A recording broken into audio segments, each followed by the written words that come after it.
Salut tout le monde, c'est Physique Gamer.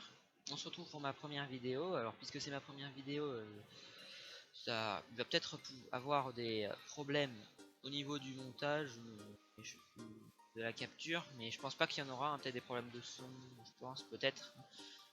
Mais normalement il n'y en aura pas. Du coup je vais vous présenter deux petites manières assez simples de défendre ces coffres. Hein, soit en faction, pas en faction, en faction c'est nul, ça marche pas. Mais si vous êtes dans un survie et que vous avez envie de trouver, de faire une manière de défendre vos coffres de votre château par exemple, ou de votre temple, un temple secret, je sais pas, comme vous voulez, bah, j'ai trouvé deux petites manières, c'est un piège et une manière de cacher ses coffres en gros.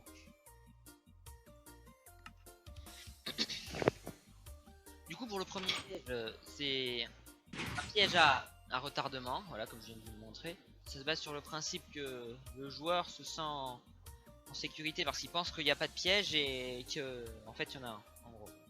Le fossé par exemple c'est pour lui faire croire que c'était ça le piège, en gros qu'il tombe dans le fossé, là j'ai rien mis mais on peut mettre de la lave hein, par exemple. Voilà, là c'est mieux. Bon, il est activé par un observateur en gros, hein, vous voyez. Voilà, si je ferme la porte, ça active les pistons de chaque côté. Alors du coup pourquoi un observateur, c'est parce que c'est déjà même la plupart des joueurs ne s'y attendent pas parce que bon, j'ai jamais vu dans les vidéos des gens qui font des déclencheurs avec des observateurs, hein. La plupart du temps c'est des plaques de pression hein, ou de la ficelle. Bon, un observateur pour l'instant on a très peu de pièges comme ça, hein, ou même pas du tout. Puis en plus c'est silencieux, hein, vous voyez ça fait aucun bruit et si le joueur connaît pas le bloc, ben il pense juste que c'est un bloc bizarre de décoration. Hein. Bien sûr si le joueur voit l'observateur et qu'il connaît le bloc, hein, comme pas mal de redstoniens la plupart du temps, il va se méfier. Donc vous pouvez par exemple mettre un distributeur au bout ou des pistons derrière pour faire un faux piège pour qu'il ne soit plus méfiant en gros. Alors pour jeter un petit coup d'œil au circuit redstone, en gros là au dessus ici il y a l'observateur ici hein, comme vous le voyez. Du coup là il y a des répéteurs qui font un timing là de 4 secondes, hein, peut-être que c'est un petit peu court, hein, vous avez vu, hein, si je mettais un peu trop de temps je pourrais éviter le piège. Comme ça, ça fait 5 secondes, vous pouvez gérer comme vous voulez, hein. Essayez de trouver le bon timing pour que le joueur ait le plus de chances de tomber dans le trou. C'est un piège qui marche pas à coup sûr évidemment parce que le joueur peut très bien être méfiant, attendre ou aller très vite en grande partie, et c'est pour les joueurs naïfs, hein. La plupart des pièges de toute façon, si t'es pas un joueur naïf, tu l'esquives pour la plupart. Après vous pouvez faire plein de variantes, hein. Par exemple vous pouvez pas mettre des pistons mais des flèches ou faire que ça le fasse suffoquer. Alors pour le deuxième, la deuxième astuce, c'est une astuce pour cacher ses coffres. Donc ici par exemple vous voyez c'est une salle des coffres banale là avec 3 coffres,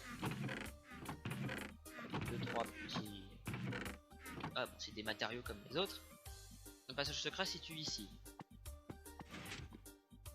Donc c'est pas un truc très discret, ouais, mais bon la plupart du temps. Si vous mettez par exemple si vous mettez un ou deux diamants ou même faut mettre des diamants dans votre coffre, et comme ça vous conservez le plus gros des diamants dans votre salle secrète et le joueur ne se méfie pas.